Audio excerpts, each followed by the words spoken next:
Welcome to our channel. Today we how to uninstall PostgreSQL from Windows using EnterpriseDB, detailed guide step by step clearly.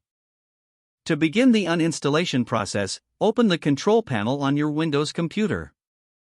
Click on Programs and then select Programs and Features. In the list of installed programs, locate PostgreSQL. Once you've found PostgreSQL, click on it to highlight it. Look for the Uninstall option that appears at the top of the Programs list. Click on Uninstall to initiate the uninstallation wizard. A confirmation dialog may appear, asking if you are sure you want to uninstall PostgreSQL. Confirm the uninstallation by clicking Yes or OK.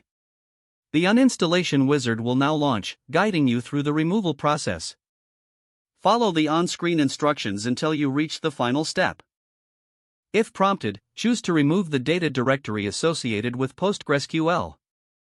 This step is important if you want to delete all associated databases. After you have made your selections, click on Next to proceed. The wizard will now begin uninstalling PostgreSQL from your system. This may take a few moments, so please be patient. Once the uninstallation is complete, a summary screen will appear. Review the summary to ensure everything has been removed. Click Finish to close the uninstallation wizard. To confirm that PostgreSQL has been uninstalled, check the Programs and Features list again. If PostgreSQL is no longer listed, the uninstallation was successful. In case you need to remove any leftover files or folders, navigate to the installation directory.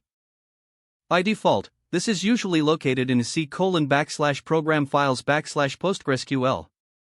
Delete the entire PostgreSQL folder if it still exists.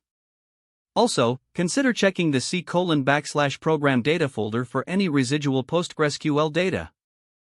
Once you've completed these steps, PostgreSQL will be fully uninstalled from your Windows. If the page does not load, refresh the browser or try again in a private or incognito window. Make sure you are using the correct email address, then retype it carefully to avoid small typos.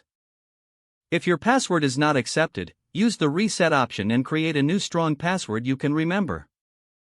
Check your spam folder for verification or security emails, then complete any requested confirmation steps. Enable two-factor authentication if available to improve account security and reduce unauthorized access risk. After signing in, review your profile details so your contact information and settings are accurate and current.